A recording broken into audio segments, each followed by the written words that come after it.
different places. Today we have participants from all over the globe, and we're looking forward to an exciting conversation.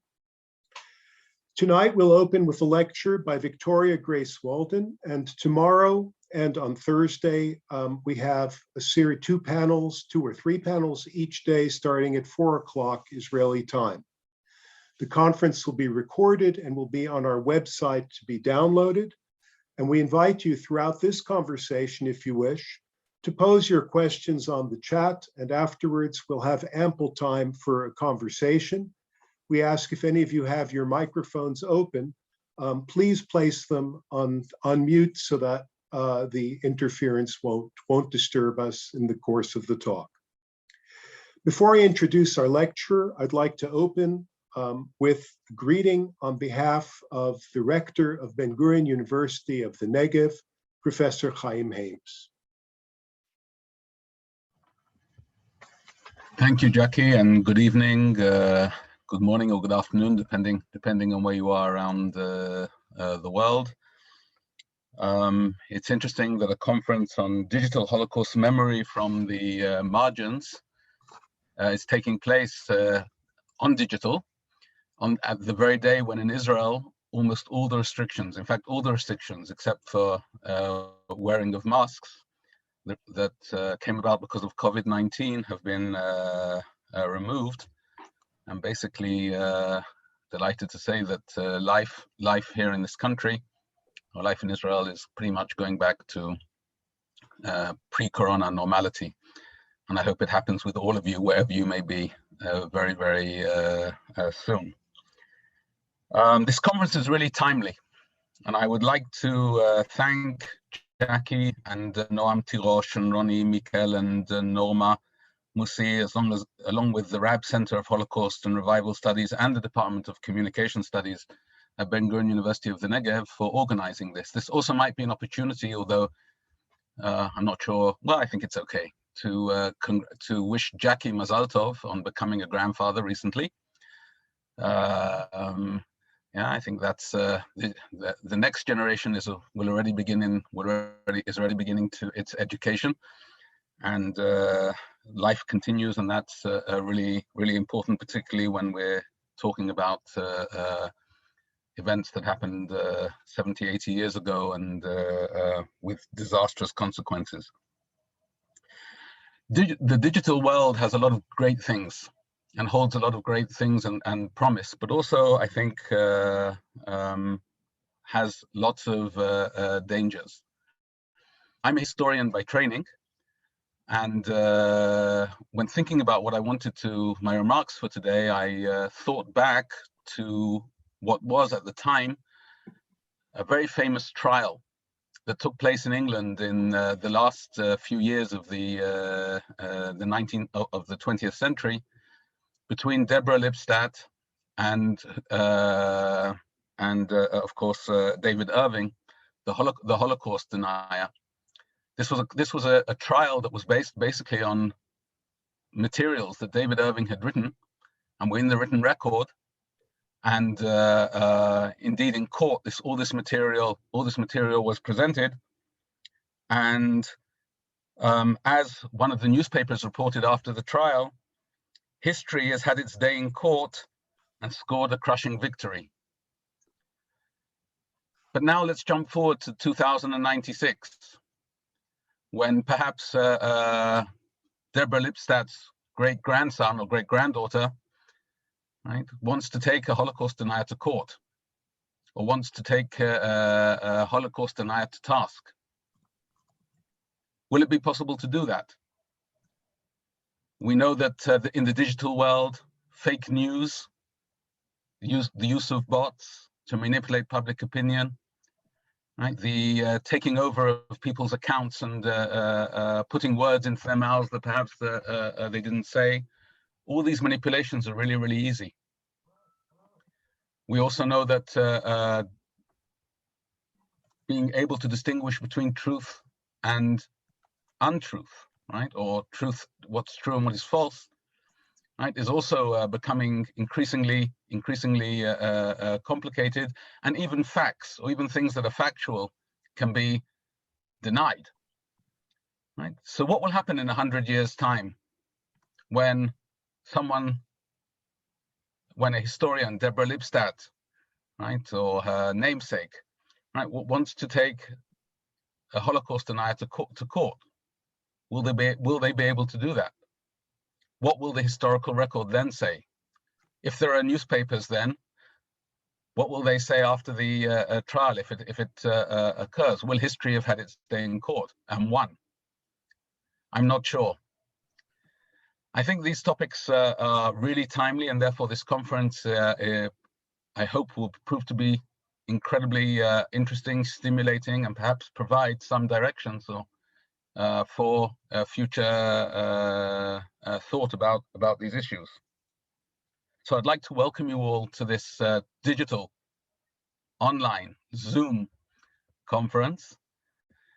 And I hope that you have very, very productive discussions.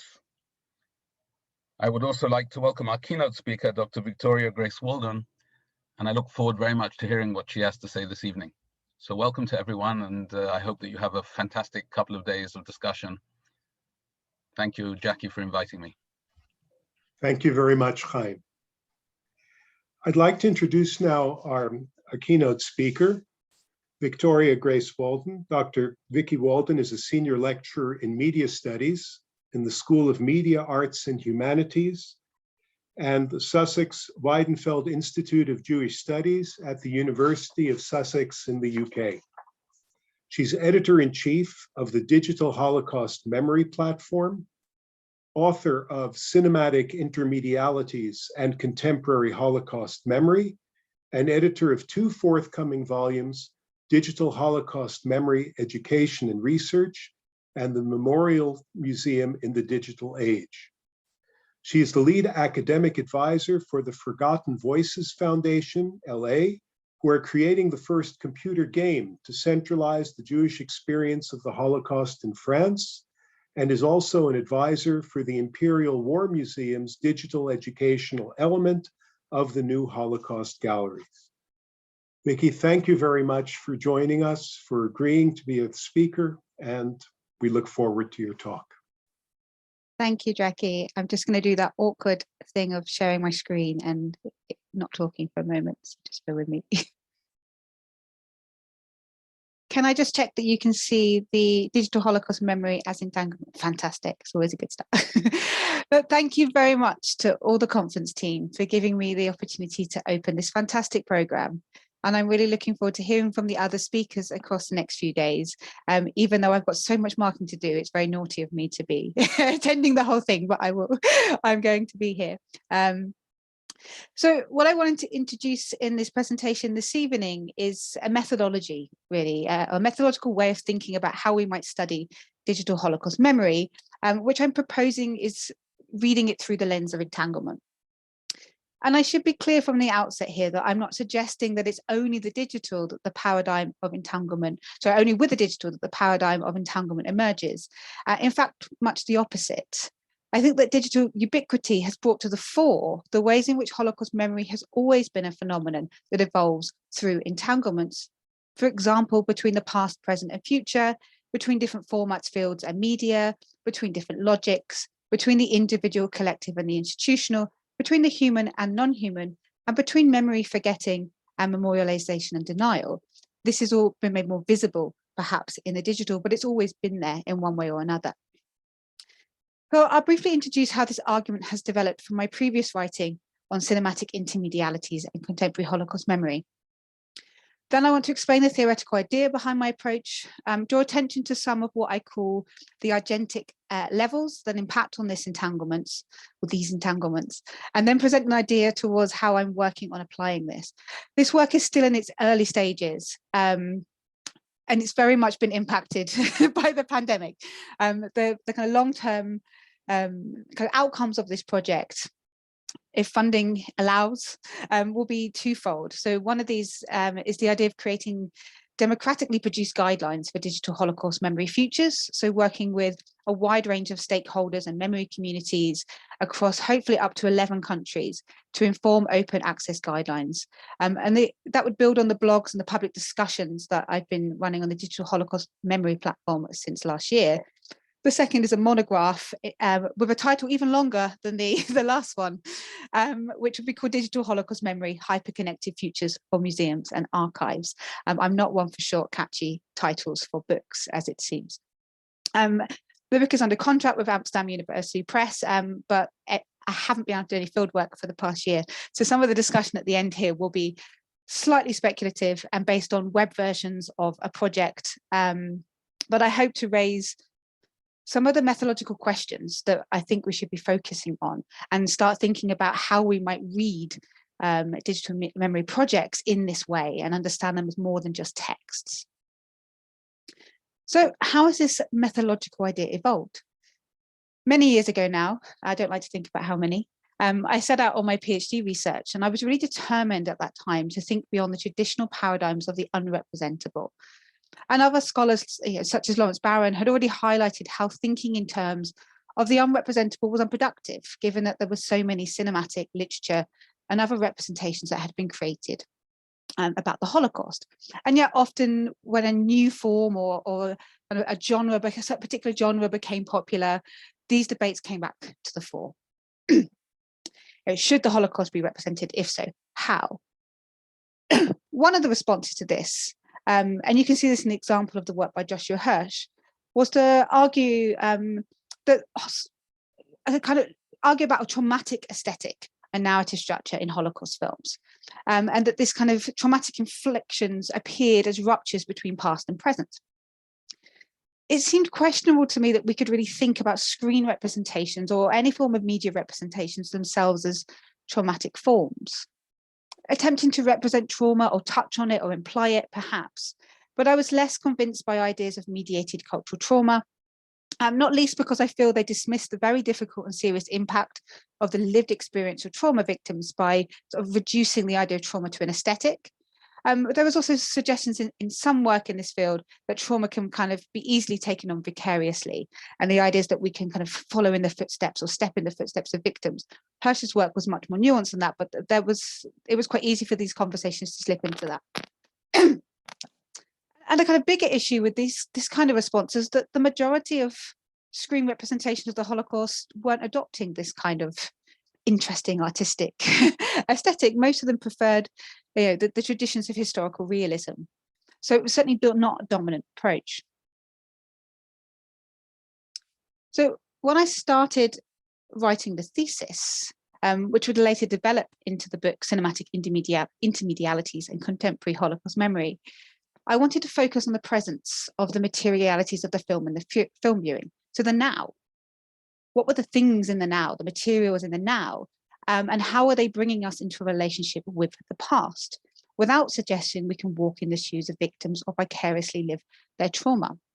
And I was looking at films that you brought archive footage into the now, played with it, used different kinds of textures. So there's animations that use different kinds of animation structure, but I was trying not to read these as if they were trying to perform or express trauma, but rather thinking about how they opened up to an in-between space. And so this study became one that was really fascinated with the in-between space, and that between images through montage, between textures, filmic and otherwise, and between bodies as well, those on screen and the viewer. Yet, I think probably within about 3 or 4 months after the book was published, I thought, is this enough? Particularly as towards the end of the book, I was talking about digital screens in museums and apps. It still felt like it was grounded in the kind of traditions of classical film studies, the discourse of text and an imagined viewer having a singular viewing experience. And that this didn't, to me, kind of describe the complexities of the film experience and the very different range of film experience we can have pre-digital or digital. But it particularly didn't feel perfect for talking about digital experiences. During the pandemic, as I explored the fast work many Holocaust institutions produced, which was incredibly hard to keep up with, and was an amazing array of work, what I was noticing was that remediation was a recurring trend. So some of this was newly produced content, and some of it was kind of updating older versions of technological projects, sometimes projects that had only previously been available kind of offline, but were digital, and others that had been available, that had been updated. And sometimes this was because of the pandemic, or it was just happening coincidentally. So a lot of the Anne Frank House work was already on the cards for development. What I noticed was Holocaust institutions often use platforms like Zoom or Facebook and YouTube, but not for the participatory forms of engagement they were designed, rather as conduits through which to broadcast content. So they were often using these kind of new media forms in the kind of traditions of broadcast media. Virtual museums and site tours were created. Some used photogrammetry to recreate detailed replicants, such as the Jewish Holocaust Centre in Melbourne. And others were animated alternatives to physical museums, so the Anne Frank House in VR. And you could tour that independently. Others involved following a guide who was actually in the physical site, whilst a colleague filmed them and posed questions from live viewers. And one example of this is the Bergen-Belsen Instagram live tours, and also the video tours of the Museo del Holocausto in Argentina. Now, in my work, I'd already been thinking archaeologically for some time, and I was inspired by Foucault, Didi Uberman, and Agamben, as much as by the growing field of media archaeology. So it was really interesting for me to see these remediations, which are just ripe for archaeological interpretation. One can obviously see the old emerging in the new in all of these examples. And despite the public discourse about the newness of the digital, of course promoted by digital cultural intermediaries like Wired and Mondo 2000, many of the digital practices of Holocaust institutions were not particularly digital at all, but followed established museological traditions presented through digital platforms. At least this was true on the surface, for of course, computationally, they were all digital. So institutions express a trepidation with public forms of digital Holocaust memory, particularly the productions by young people on social media, which are often debated in the sector, lambasted in the international press, and also debated by academics. These include the now well-known selfies of Princess Brianna and those shared by the Holocaust website, and last year's #Holocaust challenge on TikTok. The logics of the network and participation were often attributed, although not unproblematically, to Web 2.0, far more commonly expressed within these productions by young people, are far less foregrounded in institutional projects.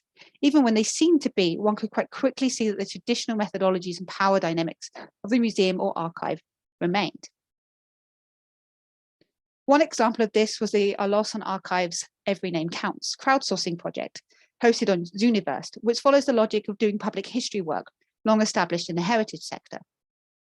Nevertheless, this project brings specifically digital elements to the practices of doing public history with the use of hashtags, online available digital archives, and the interface forums and the digitized archive material it makes available.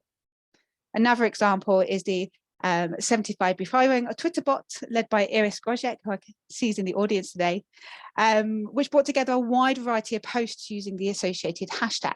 So it was interesting in the introduction there to talk about bots as a problematic thing, but they also have been quite useful and purposeful in Holocaust education and memory as well.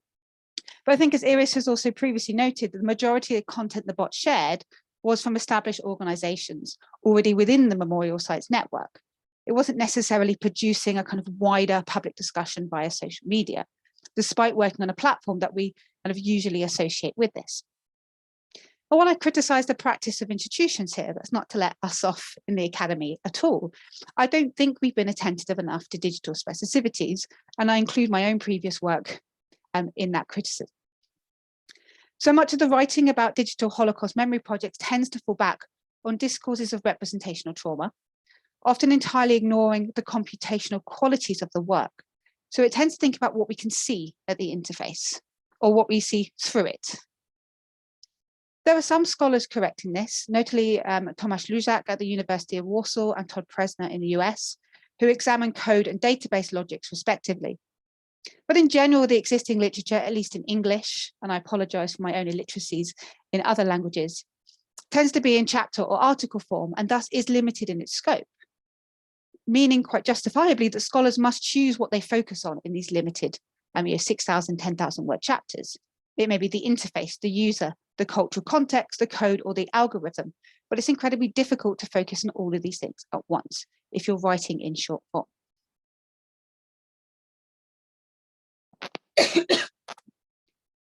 The only monograph so far, entitled Holocaust Memory in the Digital Age by Jeffrey Chandler, is not really about digital Holocaust memory.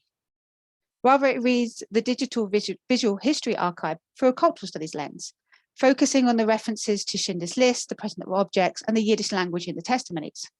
A really important analysis of testimony, but a reading that could as well have been performed on the original tapes of those recorded before the move to digital. Although bracketing out the digital, his work highlights the continuity between pre-digital and digital Holocaust memory. And I thought it was particularly interesting that he chooses to think about references to Schindler's List and obviously the history of the archive itself in relation to that film, which begins to suggest a move towards entanglement is perhaps useful, which is what I'm going to introduce now. So by suggesting a move towards entanglement as a methodological approach, I want to disrupt the silos through which we commonly study or practice digital Holocaust memory.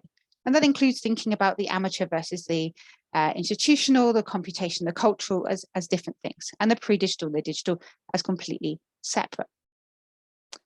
My premise is that we cannot understand this complex evolving memory scape by bracketing out the different phenomena that characterize it. To do so is to misunderstand it. If we want to imagine what digital Holocaust memory futures could look like, it is urgent that we reformulate how we think about it towards a more coherent and cohesive understanding of the relationality between its multiple dimensions. As such, in a way, we are embracing the network logics of our dominant communication paradigm. And I take this idea of entanglement from Karen Barrad's superb book, Meeting the Universe Halfway, Quantum Physics and the Entanglement of Matter and Meaning.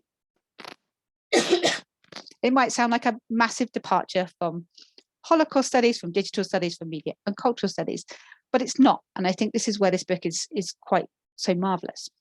Barrad is a theoretical quantum physicist by training, and she uses the discourse of her subject to think through the problems of assuming both objectivity in science and the kind of focus of representation in cultural studies. Fundamentally, she asks us to think about the instrument between us, the viewer, the scientist, or the critic, and the phenomenon we perceive, but not in isolation. She understands that all of these agents involved in any process of imaging or perception are entangled. And I want to quote her quite poetic description of entanglement here in full. So, to be entangled is not simply to be intertwined with another, as in the joining of separate entities, but to lack an independent self-contained existence. Existence is not an individual affair. Individuals do not pre-exist their interactions. Rather, individuals emerge through and as part of their entangled intra-relating. Which is not to say that emergence happens once and for all, as an event or as a process that takes place according to some external measure of space and of time, but rather that time and space, like matter and meaning, come into existence, are iteratively reconfigured through each interaction, thereby making it impossible to differentiate in any absolute sense between creation and renewal, beginning and returning, continuity and discontinuity, here and there, past and future. Barrad's notion of entanglement, if considered as applicable to ethics and memory, moves us away from the relationship simply between past and present, or I and the other, whether this other be human or non-human, towards a complex ever-emerging space of multiple actants. And as Jackie was saying at the beginning there, we're not just talking about survivors, now we're thinking about technologies, but that doesn't mean we're not also thinking about survivors and the other bodies and materialities that have been involved in Holocaust memory. Thinking about digital Holocaust memory through the lens of entanglement moves beyond my previous work, which foregrounded Deleuze and assemblage theory and Didier Uberman's work. It also extends the work of scholars like Paul Frost and the likes of Silverstone, Dews, Coldry, and Hepp, more in the media studies field than Holocaust studies, who recognize media as an integral part of our everyday life. Whilst in Poetics of Digital Media, Frost talks of mediate and sociable relations of companionship or being with, Barrad goes further to suggest that the very sense of being is part of a wider entanglement, but beyond any sense of self that could be with. And this has implications for thinking about Holocaust memory because it disperses the ethical responsibility for memory across multiple human and non-human actors, and emphasizes that it is the relationality between these different actors which has the potential to encourage the continuation for such memory. Although we can't just blame the human producers of something, or the code for something, or the users for something. All of those things are implicit through their relationality together in whatever the ethics of that memory becomes and the shape of that memory becomes. So I argue that the methodology which thinks with and through entanglement recognizes and understands digital Holocaust memory as this ever-emerging memoryscape, one in which institutional, popular, amateur productions are not simply in competition with each other, but constantly shape the form of this memoryscape, as well as changing the very work each of the fields does. Princess Brianna took her controversial selfie, after all, at the Auschwitz State Museum. And the selfie, as Tobias and Littell, who are in the audience today, have argued, is a form of network communication which brings the site beyond the site through a form of self-witnessing. It was the press condemnation of the selfie which brought it to public attention and then started debates in institutional Holocaust memory about whether selfies should be permitted at the site and other sites. And that then inflected on academic debates. So this teenage girl, oblivious to the wider academic field and the institutional discussions, started something with her tweet and did that at the institutional site when this tension between the amateur and the institution then sparked. The development of computer games about the Holocaust have worked with institutional archives like Attendant 1942, Survivors with the forthcoming The Light in the Darkness, or have tried to map real historical sites, as is happening with other games in development. One really interesting thing that occurred, I think, last week for me was the film Tacos, I think it's called, recently screened at the New York Human Rights Watch Festival, follows the story of a young group of German developers who tried to create a game that seems to tackle or tries to work through the complexities of the bystander, victim, perpetrator roles. And I think their kind of tagline in the article was to kind of work through generational trauma. And the game, the documentary that was screened at the festival about the game, which I can't access because I'm in the UK, I tried to get them to send me a copy, seems to be suggesting that the narrative is about kind of how they failed to be able to make this game. So it's about the kind of creative process of trying to use computer games to deal with trauma and failing to do that, so they made a film about it. But immediately after this article reviewing the film was released, Alex Moores from the Association of Jewish Refugees and a member of the UK representatives for the IRA tweeted me a link to the review of the film, stating that I need to hold an emergency panel discussion. And there was a sense there that this film about a game that never got made needed to be addressed urgently within academia and the heritage sector. For me, this was not just a response to an other, but rather presented a sense that what is happening outside of the institutions and academia deeply shapes the potential futures of their roles in Holocaust memory. Furthermore, the urgency was in relation to a game that would never been made and looks unlikely to ever be made, to which public attention would never have been drawn had the story of it not been transformed into a film. But the whole episode seemed like an entanglement of imagined digital futures, actual past experiences, film, computer games, and the Holocaust education sector and the Holocaust remembrance sector as well. So it was the idea that we should talk about something that had never existed, that could be digital, but was actually a film, and a film about this failure. But perhaps the most significant consequence of thinking about digital Holocaust memory through the lens of entanglement is that it encourages us to think about how any of these digital memory projects also affect institutions and individuals. So it's not just digital Holocaust memory that is constantly evolving, it's all of us, including the academics and others in attendance today, as we become increasingly entangled with the other accents of this memoryscape. Every time we engage in some form of Holocaust educational memory, it changes us as much as, and our relation to other things as well. It has an impact in the greater world. And we hope it does, and that's why we do the work that we do. So what does this messy idea of entanglement look like in practice? Towards the end of this talk, I'm going to present a reading of the USC Sheriff Foundation's Dimensions in Testimony project. But I want to introduce some of what I call the agentic layers of the digital Holocaust memoryscape. This is not yet an exhaustive list, and I welcome suggestions of anything you feel has been omitted. But hopefully it will draw attention to some of the different factors I think we should be thinking about when we ever attempt to analyze some kind of digital phenomena in the context of Holocaust memory. So the first two of these is the computational level and the production level. And with the micro level of what is happening internally, computationally, and on a machinic level is often left aside in readings of digital Holocaust memory projects. Some examples of what we might be thinking about here includes code, blockchain technology, neural networks, deep and machine learning, and algorithms. We rarely read the code of the websites that we're analyzing.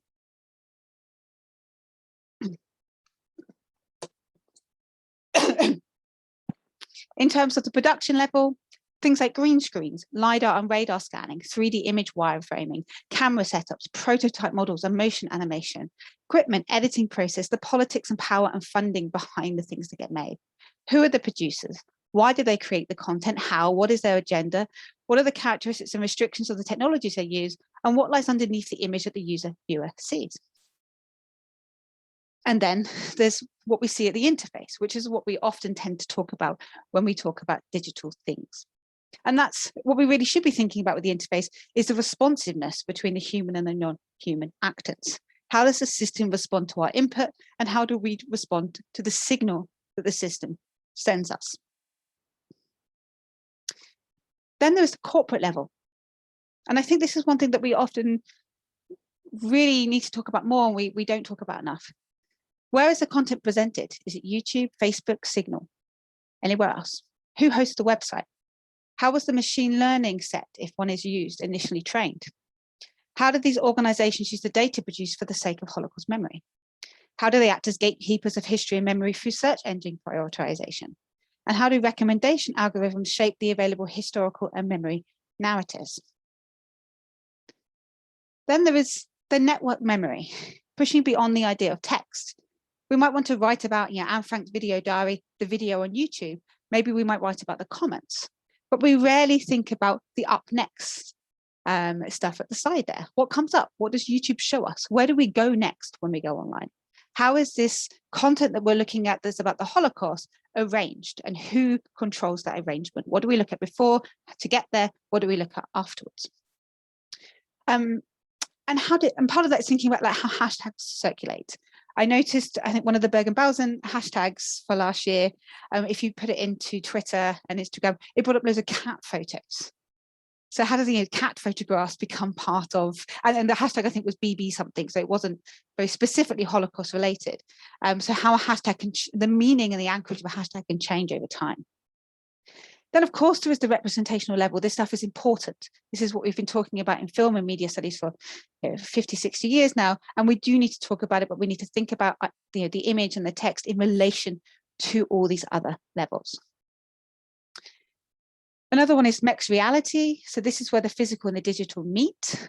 So particularly relevant when we're thinking about things like AR, where you can see there in the Belsen app with the images of the buildings that is kind of part of the app's interface seem to appear over the field in front of you. Now that changes your understanding of the field, but also kind of changes your understanding of the things you're looking at through the app as well. Next, and we mustn't forget it, is the importance of the material elements, both the hardware of the tech we are engaging through and with, the different types of bodies, the human and the non-human, the historically represented survivors and users, and with users their different accessibility needs, and also the objects and materialities of actual sites and historical archives. A lot of the digital work happening in Holocaust studies is about mediating survivor bodies or mediating historical sites of atrocity. And then there's a narrative level. How are stories told? How are experiences shaped? Who controls the narrative? Are there multiple different ways to explore it? Does it change to interaction between user and system? Then there is the user. And not only should we think about the user's experience of the technology, but the user as an individual with a predefined level of Holocaust knowledge, expectations, and experiences. As individuals encounter material that encourages remembrance of the Holocaust, they transform with it, they may influence its reception by others as they share it, and they may become more heavily involved in commemoration activities, or indeed at the other end of the scale, in denial cultures, particularly online. And with this, they transform the memoryscape by enfolding other people into it. And this again goes back to thinking about people's relationship with hashtags. People will jump on hashtags that are being used for commemorative purposes to spread denial. And finally, there is the kind of the big level as such, which kind of is cramming lots of different things into one, the cultural and political level. And here, I think it's really important that we think about the impact of national and transnational politics on Holocaust memory. For example, the IRA as a transnational organization with definitions and guidelines. So what happens when we click on YouTube's What Next content to look at stuff not related to the Holocaust, which could be related to contemporary politics, which could encourage kind of cognitive relationality between the two as we're exploring them. Again, thinking about the circulation of particular hashtags, certainly in the British context, Holocaust memory discussions on Twitter often transform into Israel-Palestine debates. How does that inflect on Holocaust memory? How does the visibility of online denial and distortion influence academics and institutions to campaign against companies like Facebook, as Acclaim conference recently did, or to produce online content specifically addressing these issues, as the United States Holocaust Memorial Museum have? And how does popular film and viral digital content then influence the agendas of Holocaust organizations? So again, there's like, the technology and the content online is inflecting on the culture and the politics and the IRA's agendas as much as those are inflecting back on what is happening technologically. So entanglement opens us up into a huge messy field of a memory scape, and it can feel overwhelming. Nevertheless, that the many forms of messiness that cultural studies has previously advocated, including affect and memory itself, we should embrace this. I want now to give a little time to thinking through entanglement, as I'm intending to do in one of the chapters of the forthcoming monograph. And one thing to say here, that although I've tried to break down this messiness into what I've called these argentic layers, that's not to imply that they're easily determinable. They're porous, constantly overflowing into each other. And the distinction of the layers is simply a methodological mechanism to ensure an inclusive approach. It's very easy to forget about the production, or forget about the code, or forget about the interface, unless one is really purposely making sure all these things are included when thinking about relationality. So one of the chapters of the book intends to think about testimony.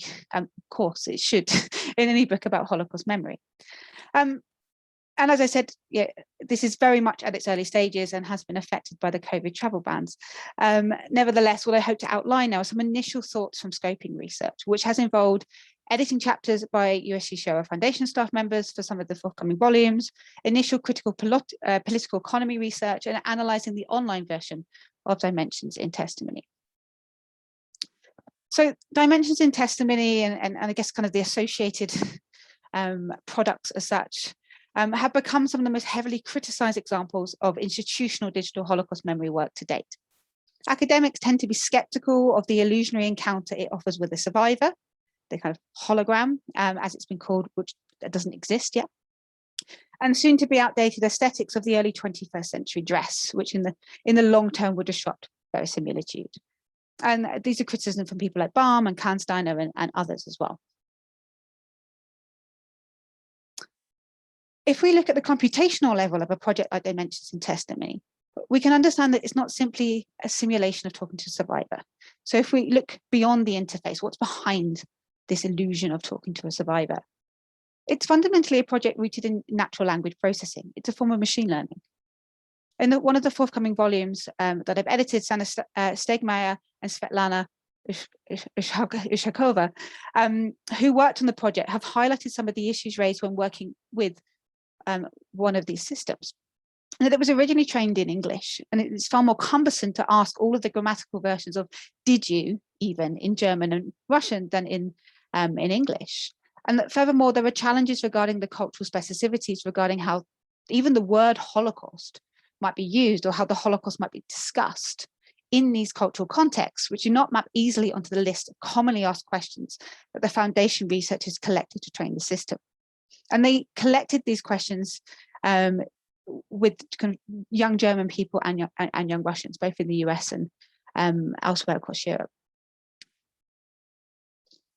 Furthermore, the Foundation team and the project's users do not know how this externally created natural language processing system has been developed. There's been much outcry by academics about the racist, sexist, and homophobic training of some of the earliest machine learning sets, which went on to influence much of the work in the field we know today. There's a really good website called Excavation AI, an academic project which you can look at, which goes into lots of the details about this. Machine learning sets are not neutral. They are trained by humans. They only exist in their code through an entanglement with the human creators and the users who continue to feed their training. Before we even think about integrating the next step, the deep learning into Holocaust memory, we seriously need to attend to ways to ensure the machines that train the machines are programmed in the most ethical way. This might mean going back to the drawing board and creating new kind of machine learning sector, which we then grow everything else from, and that's a massive, massive project. Whilst Todd Presner has drawn attention to the ways that algorithmic searches can highlight the periphery narratives in danger of being completely forgotten, both him and Anna Reading have noted that if given the opportunity to search, users will predominantly look for the most iconic names, Hitler, Anne Frank, Auschwitz, for example, and will rarely look through the depths of the search results, even for those hits. Online, of course, recommendation algorithms will bring forth the most popular or advertised searches to the top. Dimensions in testimony work similarly, but also differently, but still kind of comes to some of the same outcomes here. So the resources needed to capture the project mean the team had to work with survivors who were well enough to travel and to be exposed to 5 long filming days. They also wanted to work with survivors who had ample experience in presenting their testimony, perhaps also in different scenarios, therefore would be accustomed to working with a team and being willing to compromise and understanding of the technological needs of the project, and be healthy enough to go through this quite extensive process. Of course, one of the risks here is that the testimonies that do get captured by the project become a new canon, in the same way that Anne Frank, Auschwitz and Hitler were in the museum when Anne Reading was playing about at the interface and watching users, I think now about 15 years ago. So despite celebrations that the digital might disrupt traditional forms of doing history and memory, the same issues remain of grand and canonic narratives which might diminish the complexities of the past. The capturing process, as I mentioned in testimony, required distinct adaptations to standards organisations like Yossi Shoah had previously informed in order to ensure an appropriate range of responses to the viewer user's voice inputs. So no longer could Holocaust survivors always be filmed in the familiarity and comfort of their home. They had to be flown to the specially designed studio in California. Furthermore, no longer could they simply be encouraged to tell their story with the only interruptions from the interviewer focused on expanding on particular details. The technology changed the narrative structure. Therefore, the production processes had to be adapted to accommodate this. Survivor participants in dimensions and testimonies had to perform a resting pose between responses to create a signal to the user they could ask another question. They also had to answer an extremely broad range of questions, including responses to those irrelevant to their story, as a project's equivalent of no results found. However, this response could not be as formal and cold as that simple no response found that occasionally comes up from our search engines, because this would break the verisimilitude of the representation, the illusion that a survivor is responding to one's question.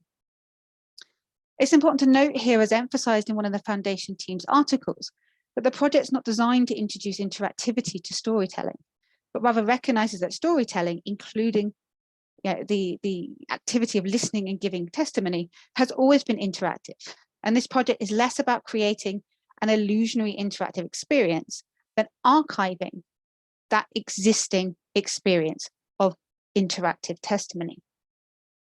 The era of video testimony then, with its impersonal, less interactive engagement between listener and survivor, was perhaps more of an anomaly in the history of storytelling cultures. But it's not just the technology that might impinge on changes to the testimony narrative. Survivors often adapt the testimony over time, thinking about what is most culturally relevant at the particular moment, or based on judgments that they make about the listener's interest and knowledge. Of course, on this occasion, as with video testimony recordings, the survivor does not know who their audience is, therefore is more likely to be willingly guided by the Foundation's team. They do, however, have questions that have been collected by the team based on the kind of most popular questions asked. So there is some element of this kind of listener response. The context of shooting in a green screen studio surrounded by cameras is also remarkably different from the intimate single camera at home approach, which may also have altered how or what they feel comfortable expression. And this is something I really want to explore more detail when travel allows, and to both see the testimonies, but also talk to survivors and some of the people involved in the development with the technology there. So whilst the Dimensions in Testimony project feels like an experience, it is fundamentally just like the Visual History Archive, a database. Whilst users of the archive will type their request into the search, those who encounter the DIT project will voice their query, and the natural language processing system will then attempt to find the best match to their query, just as the archive's inbuilt search function will do with that database. But the interface is distinct from the archive, both in terms of the kind of network capability and the physical context of both. And I also, as a kind of aside here about the Visual History Archive, because I discovered something quite interesting about this in terms of the political economy of it recently. The Visual History Archive, as many of you might be aware, has partnered with ProQuest, and the interface, as available to universities, now presents relevant material from newspaper articles alongside the embedded videos. So the survivor testimony is networked to a range of other academic sources and journalistic sources. The digital interface is thus already doing some of the work of the historian, making connections between different material and, of course, different media. Interestingly, ProQuest has just recently announced it's been acquisitioned by a data analytics company or corporation called Rabb. So the Visual History Archive, which ProQuest is pushing to have in many academic institutions as possible, is now part of a larger for-profit data harvesting culture. A compromise USC Shoah has to make if it wants to make the Visual History Archive widely available. Nevertheless, we do need to do more work on the implications of this. The Foundation's VR film, The Last Goodbye, was also released only on Oculus, which requires users to have an active account with Facebook. Another corporation, of course, well known for problematic harvesting and uses and manipulation of user data. Dimensions in Testimony, however, does not have the same network capability or capacity built into it in its traditional form. I believe it is online in some of the museums where it's displayed, but my understanding is this is more of an internal thing to kind of train the machine learning sets better rather than it being out on the World Wide Web. When one of the survivor presentations was installed at the Nanjing Memorial Hall, so the USC Shoah Foundation technologies that they've developed for Holocaust memory have been used for other genocide and human rights contexts. Here, the museum's director was really wary of hacking and deepfake technology, so was absolutely adamant the presentation must be installed offline. It's clear that the foundation has learned from its experiences in Nanjing and contemplated this issue, which from a forthcoming article by Smith, I infer that there hadn't really been something they'd previously considering until this experience, until the actual someone had articulated the fear that the survivor could be hacked and it could be transformed into a deep fake. And we've seen, recently the photographs of Anne Frank being animated to appear as if she's alive. And whilst blockchain technology is most commonly associated with cryptocurrencies and the recent Dogecoin Elon Musk palaver, in a public talk hosted by the Johannesburg Holocaust and Genocide Centre last year, Smith, who also sits on the South African Foundation's board, explained that the USC Shoah Foundation is exploring ways in which blockchain technology can be used to identify and track original testimony material and its edits as it circulates online. This is likely to be in the format or similar format to the non-fungible tokens, which have been discussed in the press recently in relation to several memes that have gone to auction. As is not unusual when involving museological practices, the art galleries got there first. But who would have thought the technology developed, which is now enabling memes such as Disaster Gal, Nyan and Grumpy Cat, and Charlie Bit My Finger to be purchased for hundreds of thousands of US dollars, would also be the technology that might offer a format for protecting the integrity of Holocaust testimony for the future. Before COVID, Dimensions in Testimony was only available in a very small number of museums, mostly in the US, also in Argentina, and there had been a short trial in Berlin as well, I think. In the German context, Sanna Stegmaier has explained that many of the appropriate institutions there do not have the digital infrastructure to host such an exhibition. However, it is now part of the permanent exhibition at the Museo del Holocausto in Argentina. One might consider here also the cultural tensions between the Americanization of Holocaust memory and how it's remembered both across Europe and within individual European nations, and also in Israel, of course. Whilst the genocide commemoration practices developed in the US, especially those created by the USC Shoah Foundation, are far more dominant beyond mainland Europe, as we see in Rwanda, in South Africa, in China, in Argentina, and also in the UK, where there's a kind of similar but not as advanced version of the interactive biographies called the Forever Project. Economic, cultural, and technological reasons will exclude certain nations from involvement in this project, whilst others may rely on the Foundation's approach to doing digital Holocaust memory, perhaps sometimes at the expense of local capacity building, in order to develop their own ways of doing this that speak to more local rather than Americanized ways of doing so. But also, on the other hand, having the Americanized packages already there might allow Holocaust memory to be more present and more visible in certain spaces where it might not otherwise be. The actual museum space, including what comes before and after the dimensions and testimony experience for the user, will of course impact on how they understand it and how they continue to remember this past. And each museum is different in how it presents it and where the dimension and testimony experience sits within the narrative of that museum. During the pandemic, however, USC Shoah Foundation partnered with Together Beat Hate to create an online version of the project for desktop or tablet. A global health crisis, another thing to add to this ginormously ever-growing entanglement of entanglements, has reshaped the project in many ways. And to finish my presentation, I thought I'd offer you a quick walkthrough just to kind of demonstrate what this looks like online, and hopefully it will translate across Zoom. So let me just change screens. So hopefully you can see the dimensions and testimony screen. Yes, thank you, Jack. I can see Jackie nodding. Right. So here, the interface is far more similar to a database in some ways. I have to click on a source. It's not presented at me in a museum space. I'm going to select Ava, a Schloss, a Holocaust survivor liberated in 1945. Beneath the image and this text, the site gives me a list of questions here that it would recommend I ask her. When I click on her image, she pops up with these white borders above and below her. Like a photograph, but also you'll see quite soon she starts to fidget. She's an animated avatar. This is her resting pose. I must click on the microphone to activate my voice. On my computer, this doesn't work. And this bug in the system must be understood as part of this memory experience. And it will be different for other people. So much like I would on the Visual History Archive or in other platforms, I type my query for the database to find related materials.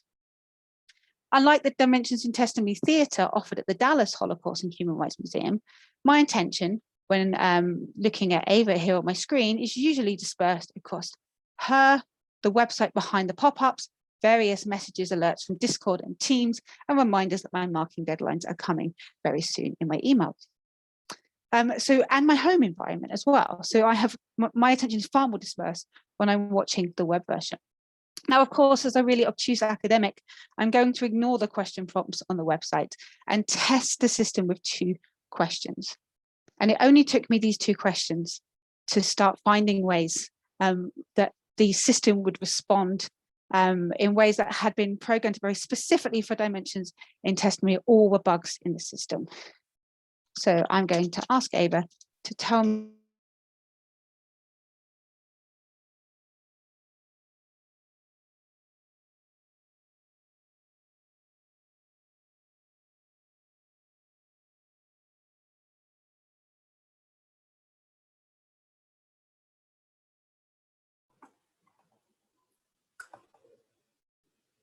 Vicky, I think we lost you.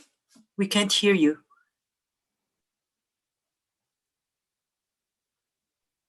Just a second.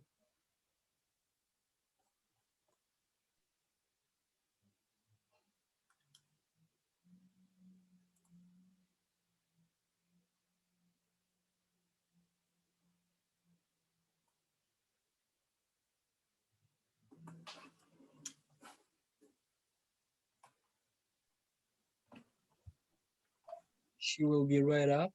I guess she rests her case.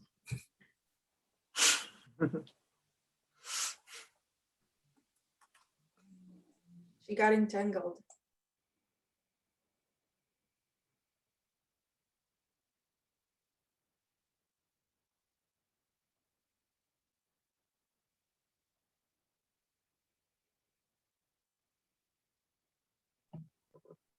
Well, Jack, you want to say something in the meantime? We'll wait a minute. We'll wait a minute for Vicky to come back on. I'm sure it's good that we have these demonstrations of glitches in the system.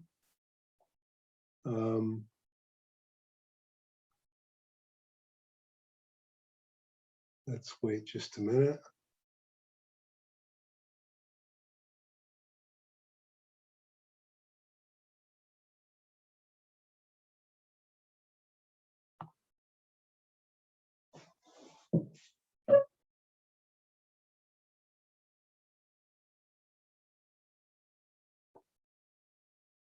Asri, from your experience, will she be able to, does she need to put in the link again, to go in through the link again?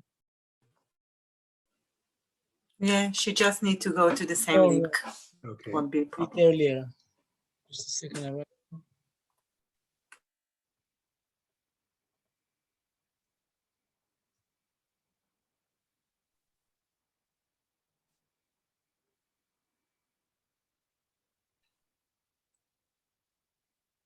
Asri, perhaps send by mail just to the link again, just in case she needs to look for it. Yeah, I just sent it. Yeah, okay.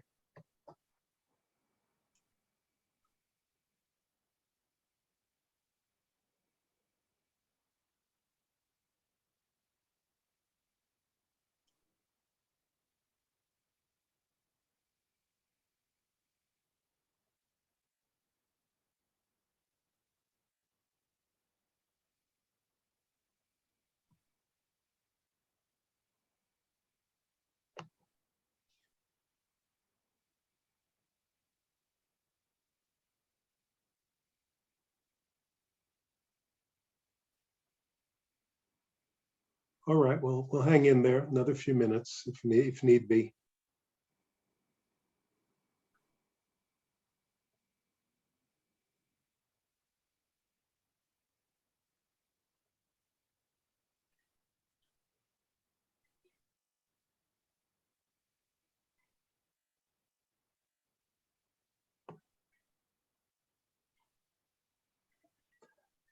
Houston, can we hear you?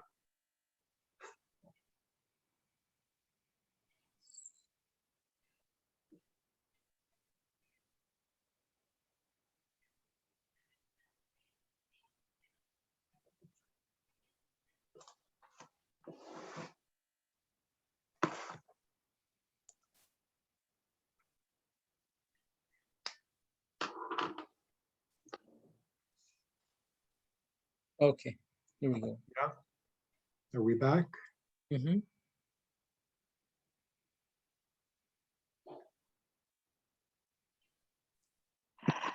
Hello. Okay, we're back. Our internet just died. I've had to Okay. tether on my mobile phone. So, wow. That was really peculiar. I'm so sorry about that. I'm not going to risk trying to load the page up at the same time with the internet just coming off my mobile. So I'm just going to finish with that. What I was trying to say about the example of the online version was it took me 2 questions to kind of very quickly test the system. The first one, I said, Ava, tell me about Auschwitz. And she very quickly corrects me that she was not really in Auschwitz, but rather Birkenau. And so there's been a programming here with the natural language processing, knowing that one of the most common questions that young people particularly will ask is about Auschwitz, without really acknowledging that not all survivors were ever in Auschwitz. That people often just bring up Auschwitz as the kind of synonym for the Holocaust. And so there's often a response that survivors have been told to give to that question. Now, in the British context, the kind of imaginary of Auschwitz also relates to Bergen-Belsen. Because of the kind of history of the British troops turning there, it's a very dominant image in Holocaust memory. So I ask her, Ava, tell me about Bergen-Belsen. And the natural language processing misrecognizes the word and starts talking about someone. So it cannot find the query. And it talks about, and if I remember vaguely, she's talking about a birthday and a present that he gets. And I'm like, what is this? Bergen-Belsen does not get presents. This is not a human being. And so you're seeing already here, it's not just an illusion of a conversation with a survivor. And sometimes when you test the system, you really draw attention to the significance of the relationality between the machine, the survivor, the production team, the children who are being asked all the questions or have asked the questions over the year that informed part of how they trained this machine learning set. So just really to conclude there, I know. So one last thing about that when I was trying to remember where to find this website, and I'd forgotten to put it in my Digo. I was panicking. Oh no, I can't find it. I need to do this for my research. And so I Googled dimensions in testimony. And I couldn't find the link to this project in Google for pages and pages. Now, of course, we need to remember that every Google search we do in different computers is personalized, right? It's a combination of our user, what Google thinks we want to find, and then kind of advertised and recommended links as well. But I thought this was quite interesting. So the way I found it was by the fact I knew I'd shared it on Twitter, and that sharing on social media had become a form of preserving my own access to this resource. And I was interested in why the web version wasn't up there in the search of all the articles about Dimension and Testimony, and how much this was controlled by Google or Yossi Shoah Foundation not promoting the web resource particularly. And so I hope here to have introduced how we might begin to think about digital Holocaust memory through a rather messy entanglement lens. And this is kind of my aim with the book, to do a lot of interviews. I want to do these interviews on site with the technology, and thus is why the tension is here with COVID.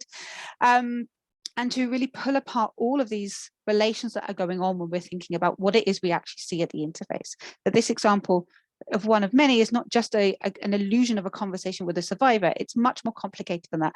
And there are quite serious implications around the ethics of machine learning sets, about how these projects partner or are kind of taken over by corporations as much as everything else, and as much as what we see in the experience. So to really understand this memory escape up until now and into the future, and to think about what is at stake in digital Holocaust memory futures, we must think beyond the idea of simple singular closed text, and instead think about how all of these different agentic levels work in relationship with one another. And as Lev Manovich reminded us, the computation and the cultural are symbiotic. They're constantly shaping each other. And I'll end it there. And I apologize for the sudden blackout of communication here.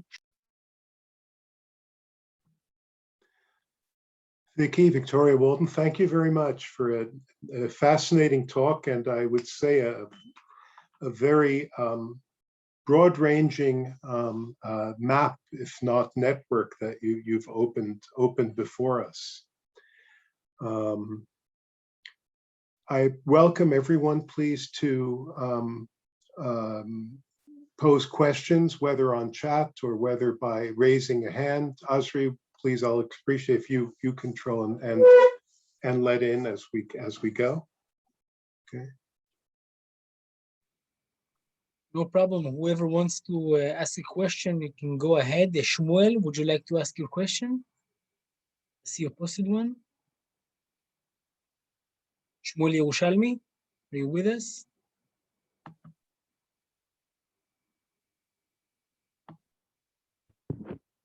Yeah, I hear. Yes, maybe try to talk a little bit louder. Yeah, I hear. You hear me? Yes, we can hear you. Would you like to ask your question? Yeah, of course. I want to ask you how exactly we can to use modern digital technologies for to create any context, any connection between Jews Holocaust to other cases of genocide like to Holocaust, example, genocide of Armenians in Ottoman Empire, case of genocide against Serbians and Gypsies in war with Nazi Germany, and other cases of genocide like to Holocaust.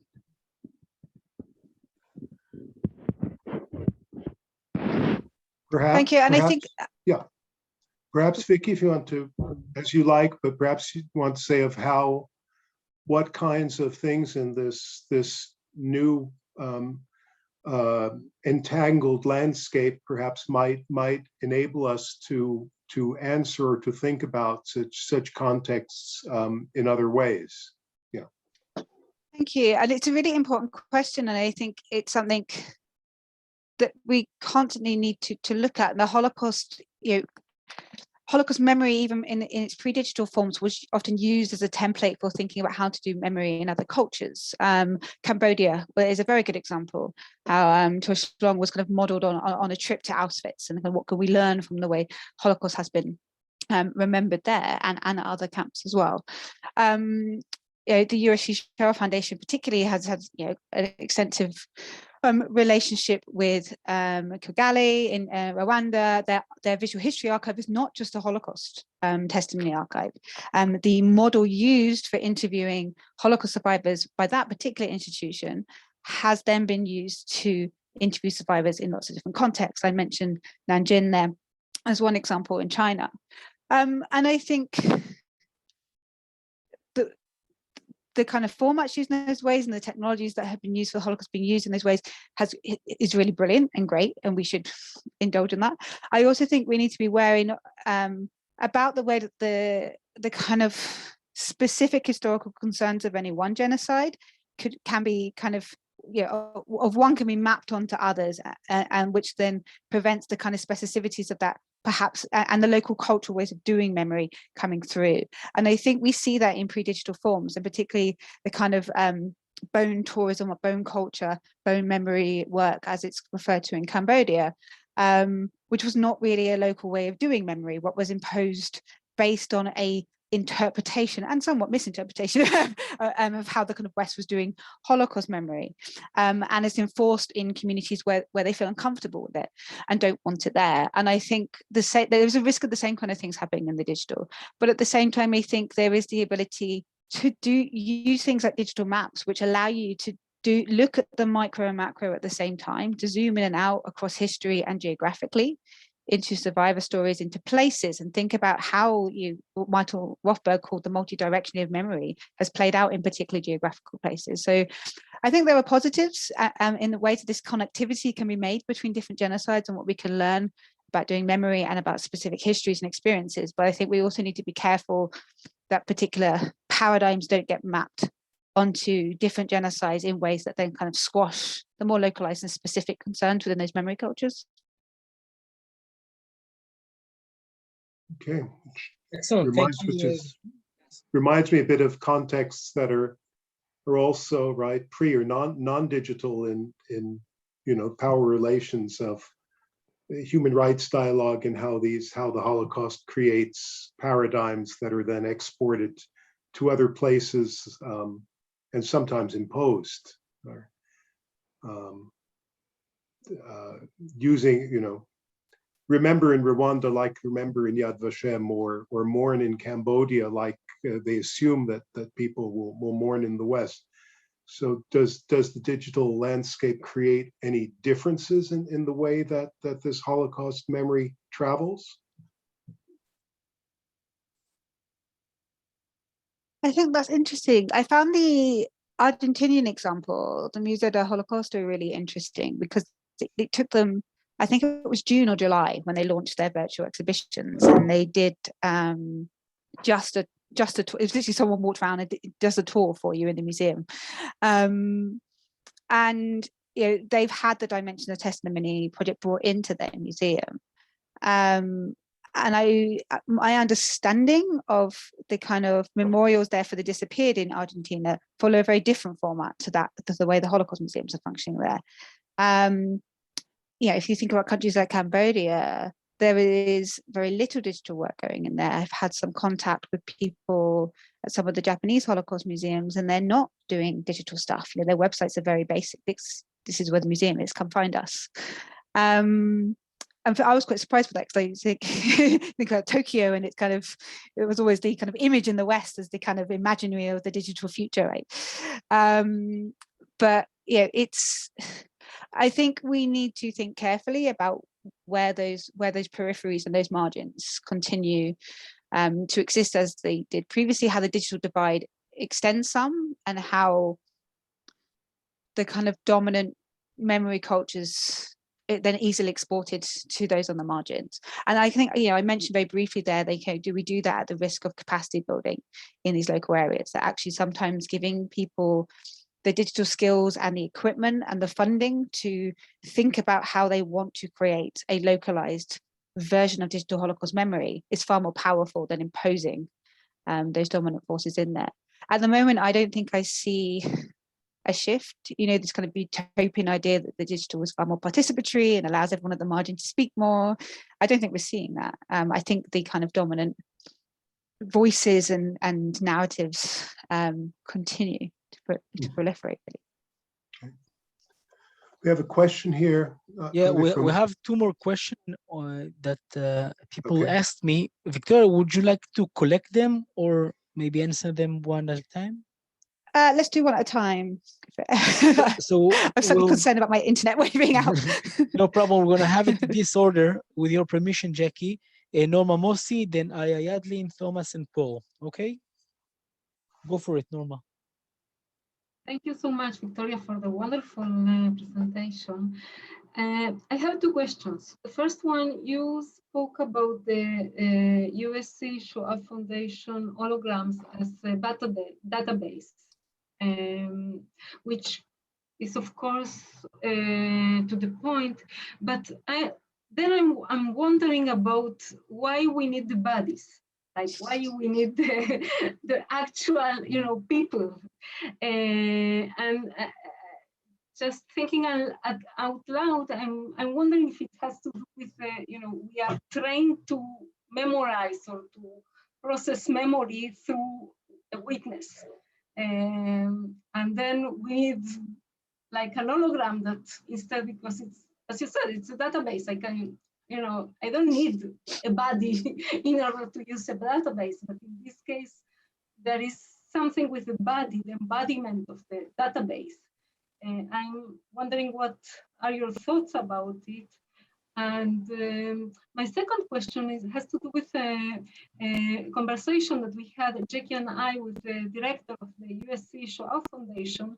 And he mentioned an anecdotal, something that happened with a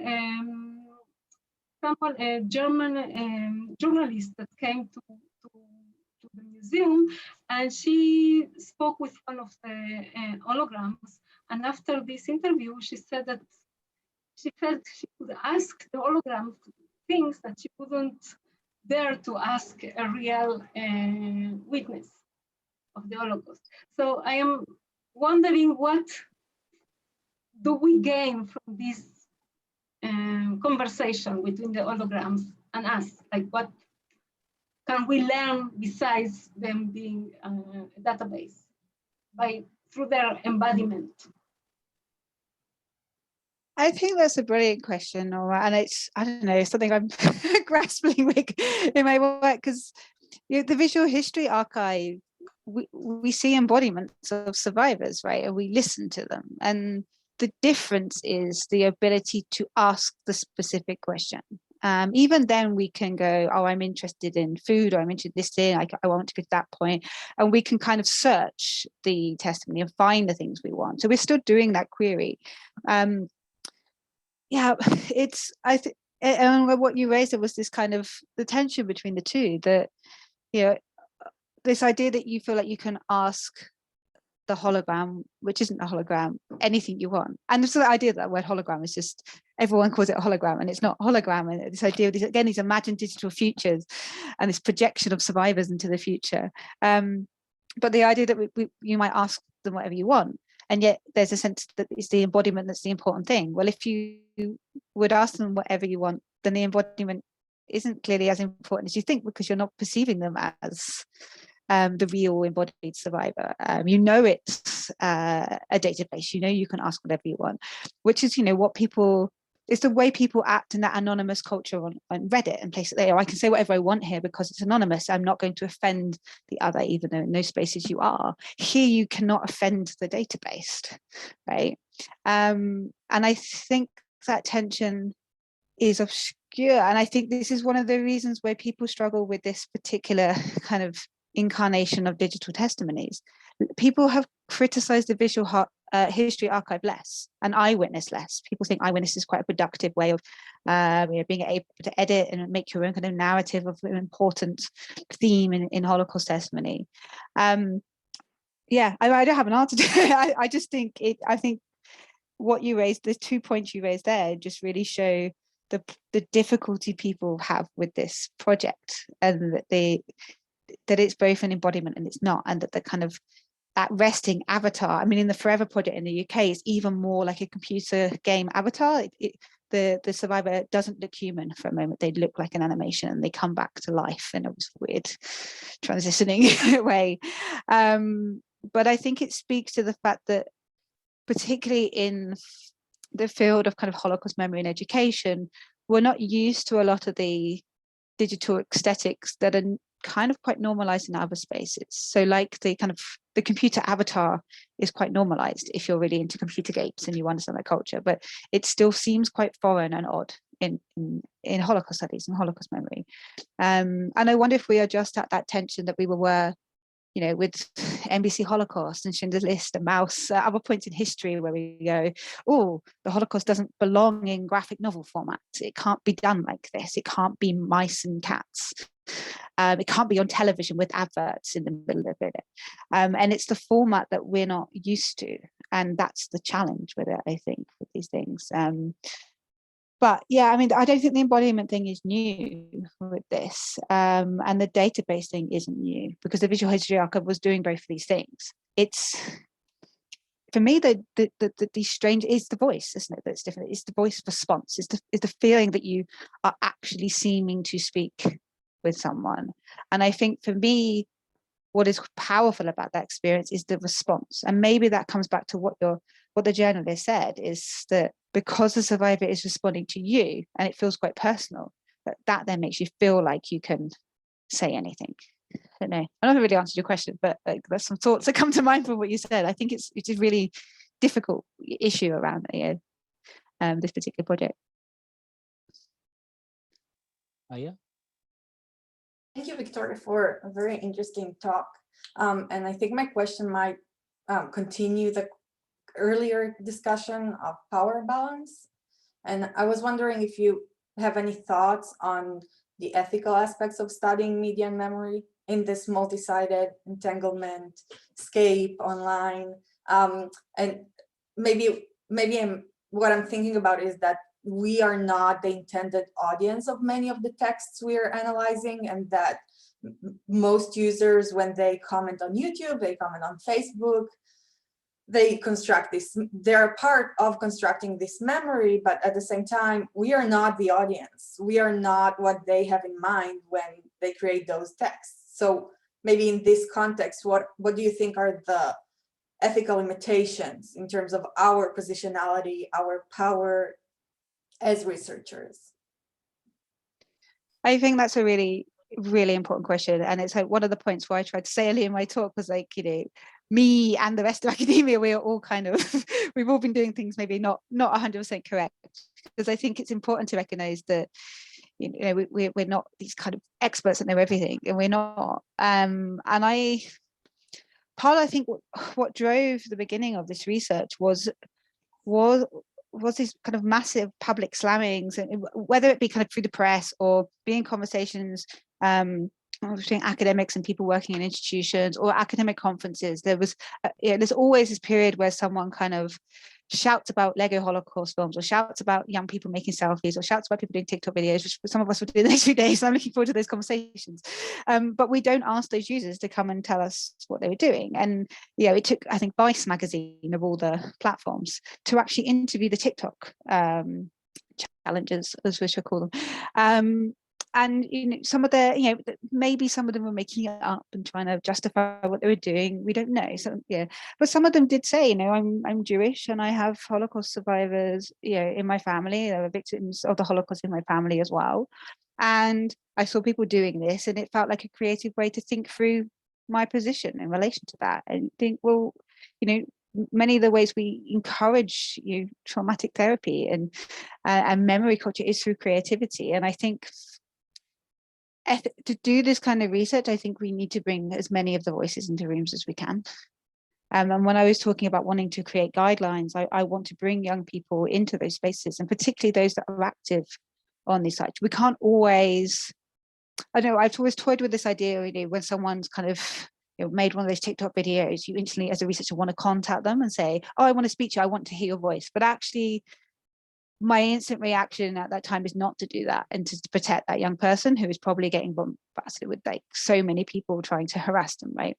And that's not a time to do it. So when is the time? Is it those people that we should be bringing in, or is it the wider younger generation in those conversations? But it shouldn't be that we're just talking to them. I think we should have those young people in conversation with Holocaust survivors, with the wider Jewish communities, with particularly when we're talking about museums in other spaces, and I think this accounts for the UK as well, victims of other genocides. You know, in London, we have no, well, in UK, we have no museum to colonial genocides, but we are talking about a National Holocaust Museum. We have some other Holocaust exhibitions. Bring those different people into the conversations about how we remember the Holocaust and other genocides in the context. And I think we do have to constantly be recognizing our position and how we are reading these things. And yeah, that's part of why when I looked at things like YouTube, I got really obsessed with this last summer. I wasn't just thinking about the comments, but also about what else was coming up and the algorithms relationship to those things as well. Yeah, and I think we always need to recognize the limitations of how we're reading things. But there is something, what's the word? I can't think of the right word at this time in the evening. Invasive about looking through people's social media accounts. And you know, the terms and conditions say it will be used by researchers. We're allowed to do it, right? No one reads terms and conditions, and we know that, so we shouldn't just be doing that. So one of the ways a lot of people in media studies are now dealing with that is to contact users and say, I'm really interested in looking at your post. You know, are you okay with us doing that? And then, you know, if people do say no, they're not looking at that research. Now, obviously, that raises issues about how much of the field are you looking at, but we always narrow down samples, right? We always find a rationale for doing that, and maybe thinking about the people first is the best way to do that.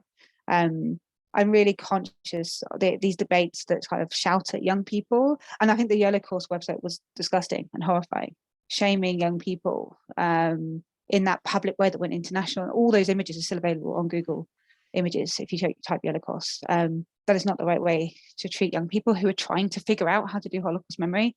And if anything, there's a danger in doing that you push people towards far-right anti-Semitism and Holocaust denial, which is certainly not what I think any of us want to be doing. Yeah. Thank you. Thomas? Yeah, Thomas Thiemeyer from Tübingen University in Germany. Thanks for that talk, Victoria. I would like to come back to one of your side remarks on the opportunities of blockchain technology to confirm the authenticity of Holocaust testimony. Could you explain a bit more how that should work, or are there first attempts, or is this just an idea? So just some more information to that point, please. Thanks, Tom. I was just talking about the work Iris was doing. She's probably here still, could probably explain it better than me, with the Twitter bot that was about sharing posts that use the hashtag 75BeFlyWrong or 75 Liberation 75, and it would pick up those hashtags and share them out as one account. So the bot was an account on Twitter. It wasn't particularly a survivor testimony example in that case. But the other thing I talked about was the blockchain. Was that what you were referring? So I can't hear you very well. Is it the blockchain technology you referred to, or the bot blockchain? Yeah, so in that sense, I'm not a blockchain expert. If I was, I'd be rich on cryptocurrencies by now. My understanding of it is that you can have an original file, right? And that's how the non-fungible tokens work. Your original file is certified as the original file, and you can use blockchain technology to track how that file gets edited if it moves around the internet. So that would mean you can't necessarily stop someone deep faking a Holocaust survivor, but you can see where it happened. And you know that then all the ones that were shared from that one are then based on the fake, not on the original. That's my relatively layman's understanding of how those blockchain technologies work. It's one of the things I'm trying to do as part of this research is go on coding courses and blockchain courses and machine learning courses. Like the great thing, we have all these online short courses you can do now to start understanding the logics of the computation more, because I think it bugs me coming from a media culture studies perspective that we haven't historically been trained in reading the stuff behind it, and you'll very quickly talk to a coder who will tell you that's irrelevant. This is all it is at the back end. And as soon as you understand just basic Python, your understanding of what something looks like that uses Python is just completely different. So yeah, that's my understanding of how that was. I don't think they're using it yet. This was something Stephen mentioned in a talk in like September, October last year. I think it was work in development. Okay, thanks, but that's particularly interesting.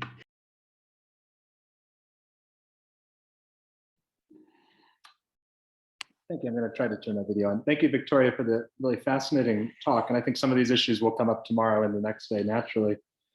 I want to ask about how transparent institutions can be about the entangled nature of participants, museum goers, children doing interactions with these digital survivors are in the shaping of the memory process. So you raised a fascinating point for me with the dimensions and testimony case, where children don't really know it, but they're in fact, in a way, talking to each other when they talk to these dimension and testimony survivors over time, because the questions that previous visitors have asked then feed into the responses given to next people. So I wonder how transparent institutions can be, especially when they're trying to, I think the point of your talk was to break down this institutional versus amateur barrier. So what sort of steps do you envision institutions taking for making clear to even the very youngest participants in them that they're part of this project of shaping Holocaust memory going forward using these particularly digital technologies? Thanks. Thanks, Paul. That's a really brilliant question. And one of the advisory boards I'm on, it was something that came up, and it was fascinating because all of the academics on the board raised it. And neither the institution or the media creators had thought about that particular issue. For all of us, it was the issue of consent. Sorry, the internet's going unstable again. And I think we're seeing this. We're seeing this more and more, that people are realizing that their data can be manipulated and harvested in ways. All the things they engage in digitally, though they hadn't necessarily thought about it, they're now thinking about it more. And I think we saw it with the kind of big move from WhatsApp to Signal, which I thought was quite naive. Lots of people went, WhatsApp are bad. These guys look, but they're not. We go over there. You're like, oh no, but they're probably going to do the same thing at some point. This is how they give you free a free platform, right?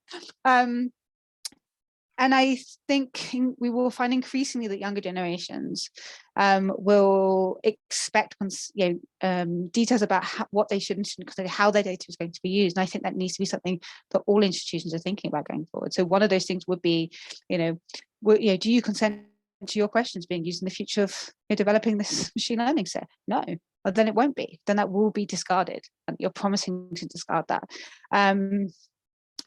And I think that's important. We don't ask students questions in the classroom and then say, oh, everything you say here is going to be recorded and used elsewhere. And it's been one of the big debates around teaching during COVID, like, should you record seminars?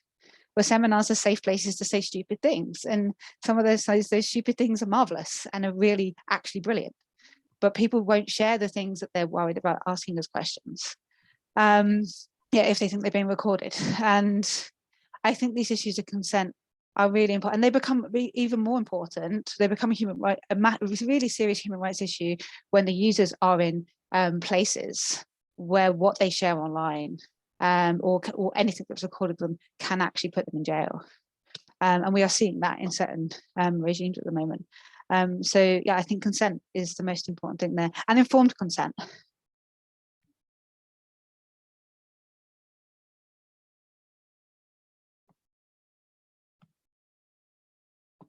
יש לנו זמן לשאלה נוספת, גיא ביינר. A slightly mischievous question, if I may, Victoria. If I understand correctly, you're writing a book about this, and the book will be a monograph. I'm just wondering if that's the right media to write it in. If we're talking about entanglement, shouldn't we also introduce entanglements into the way we present our research findings on entangled topics? I love that guy. And in some ways, that's what the Digital Holocaust Memory Project is. The platform is blogs, it's a Discord server, it's online discussions. The monograph was part of the fact that in the UK, if I don't do a monograph, I get in trouble. But I think you're right. And so one of the books that's forthcoming is an ebook. And it will be open access, it will have video. And you're right, actually. whether that contract will still stand by the time I get the field work done. It might actually be an open window to think about more electronic ways. And we'll see what the Memorial Museum and the Digital Age book, I think, is quite interesting in the way that it has allowed us to do, embed video into chapters. So you can watch something like the Nanjing project. I don't know if you can for that chapter. I might be lying. That might not be in the book, but yeah, you can watch certain things being developed within the chapters of the book. Yeah, no, I like that. And yeah, and I've been doing that with the other project. Maybe I should just be obtrusive and just go, fuck the monograph and not listen to what the ref wants and deal with the consequences later. And I'm quite up for that. I like being rebellious. Thank you. I think that's a really good suggestion. We can't hear you, Jackie. Let me pose a final question here from Jean-Pierre Stroweis. Right, it says, entanglement could mean different things such as confusion, complexity, trouble, perplexity, trap, pitfall, intrication, involvement, and more. What do you mean here? Is it all of them? Was there any entanglement before the digital age? Thank you. What a fantastic question to end on. Yes and yes. The short answers. I think this is the important thing. I mentioned a couple of times in my talk there about the significance of denial and also distortion there as well, that these things shape Holocaust memory. They will shape what we prioritize in academic research and institutional work. And I think all of those bad words that we associate with entanglement are as important there as the good things. The idea of being involved and tangled in a good way are as important as thinking about the confusion and complexity. I think lots of people were confused when they saw Holocaust challenge trending on TikTok. I think lots of people were talking about how Holocaust education had clearly failed because about 20 young people in the world had put some videos up about hashtag Holocaust challenge. And we felt the need to respond to that rather than perhaps other forms then of Holocaust. And I think there were then traps and pitfalls in doing things like that. And yes, and I said that at the beginning of the talk, there was entanglement before the digital age. And I think the kind of digital ubiquity has just drawn attention to some of the stuff that we perhaps, I think was visible, but we chose to not look at it. It was easier not to ask young children, what they talked about in relation to the Holocaust after a visit or in the playground, or how someone had talked about the Holocaust or the Nazis in a pub. Because we could hear someone say something and go, oh, that was inappropriate, that was wrong, or that wasn't historically accurate. We'll leave that and we'll go off and shuffle back to the library and read our books and go to our academic conferences. But with the kind of ubiquity of the digital, that stuff is far more visible to us. We can take a snapshot of it and we visit and we look at it, and things go viral and circulate.